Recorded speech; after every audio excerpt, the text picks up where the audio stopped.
What's up, guys? Mike from Slow Speed, back again in my location where I normally do my jogs at. But I want to talk to you guys about something. Should you finance a car you plan on doing mods to or starting a build? To those of you who don't know, this is my BMW 435 that I, in fact, financed.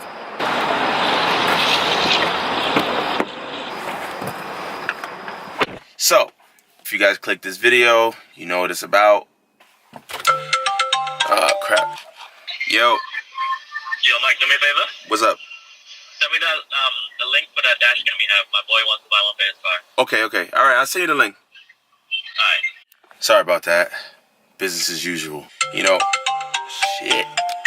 You gotta say what's up or something, because you took my time away from the viewers. You gotta say hello. Hey, viewers. Back to you guys. Should you finance a car that you plan on modifying? No. The only time it would make sense is if it's for an investment purpose. My car that we're sitting in now, it is actually financed. I do modify it. I know many people that do. We're kind of caught in that bug, that cycle. Is it the smartest thing to do? No. This video is more geared toward people who have not made that decision yet. If you've already made a decision, you do what you want. I'm just advising you, it's not the smartest thing. Now, we're going to break down into certain sections. I'm going to give you guys a brief overview of financing, and then we're going to talk about modifying your car and why it doesn't make sense to modify a financed car if it provides no value. Now, before I get on with this, I would like to say it's a lot better than doing drugs. It's a lot better than hanging out in the street. If that is your hobby, you spend money on it, okay, I'm just telling you guys that it's not smart. Now, essentially when you finance a car, you are purchasing a vehicle that you do not have the cash to pay for, to give to the dealership. So you go to a bank and the bank gives the money to the dealership. Typically, you have loan terms that range from, I would say anywhere, maybe about 12 months to about 144 months, 144 being too much in the deep end, and 12 months, if it's very uncommon too. More common are your 60 months, 72, and 84 months. Now, essentially, it is your vehicle. It is titled in your name. However, the bank has a lien on your title, and they use that as collateral. If you do not pay them back, they will repossess the vehicle.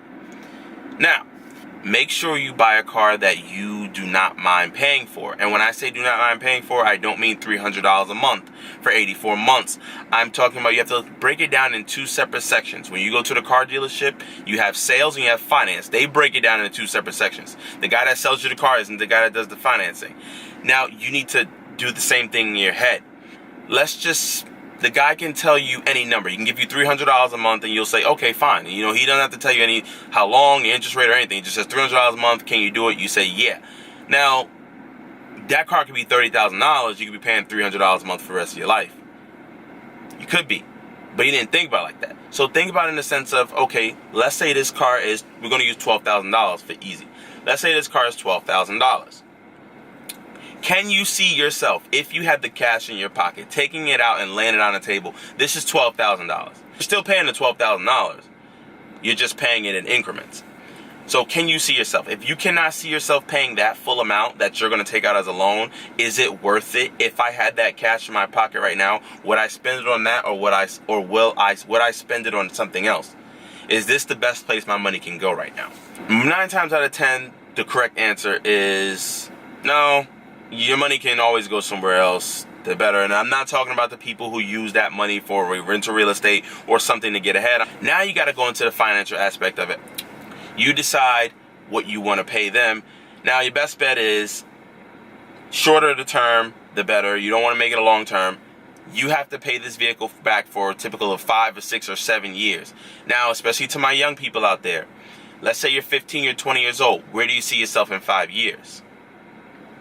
Keep in mind, that loan is a 5-year, 6-year, 7-year loan. If you follow the steps, you pay it off on time, where do you see yourself in those 5 years? Typically, we change a lot. Our tastes change, our minds change. We change a lot when we're younger, and we're going to change our cars. I think we all know that. Trading, even when you're older, trade-ins happen like that. Dealers make majority of their money, I would say, off of used cars and trade-ins, because that's the most where you could finagle. Now, The issue comes into play where you're upside down in your loan. You owe more than the car is worth, which is more times than not. Essentially, you have to roll that over, and then you become even more upside down in a new car because that you're paying for the negative equity in the old car plus the new car. That's typically how financing goes for majority of us. It's never really good. Now we're going to get into modifying that car. You have a car at stock ride height, you want to slam it to the ground. You are modifying your car. When you slam any car to the ground, you're going to have certain issues. Rubbing, scraping, you can crack the oil pan, anything. Now, if you have paid for this car in cash, something happens, you park it up. Should I keep the car? Could I sell the car? You have a whole lot of options. Now, when you finance that car, you don't have many options. And that invites a lot of negative things like insurance fraud and all kinds of craziness, simply because you went out and you bought a car that you cannot afford to repair and maintain that car note. Or maybe you could have, but it makes less and less sense. You're changing the geometry of the suspension, which is going to make all the components wear out faster. So now you have monthly payments.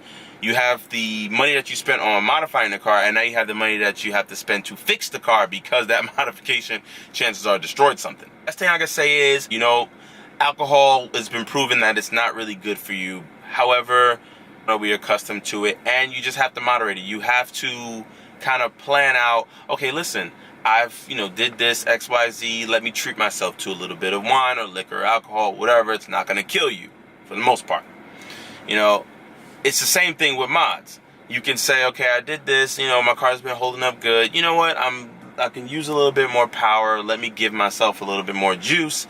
And, 30, 40 horsepower down the line, you have no issues. Everything is perfectly fine. Now, when you go off the deep end and just do like binge drink, every 5 seconds, drink it. The same thing with mods. Everybody, you want to do this, you want to do that, you want to do that, you want to do that. You get yourself caught up, and then something tends to go wrong. Same thing. That's pretty much the end of this video. Let me know what you think in the comments. I'm not perfect. I'm not saying what I say is 100%, by God or whatever. However, I'm just letting you know what I think. Like, comment, and subscribe. Peace.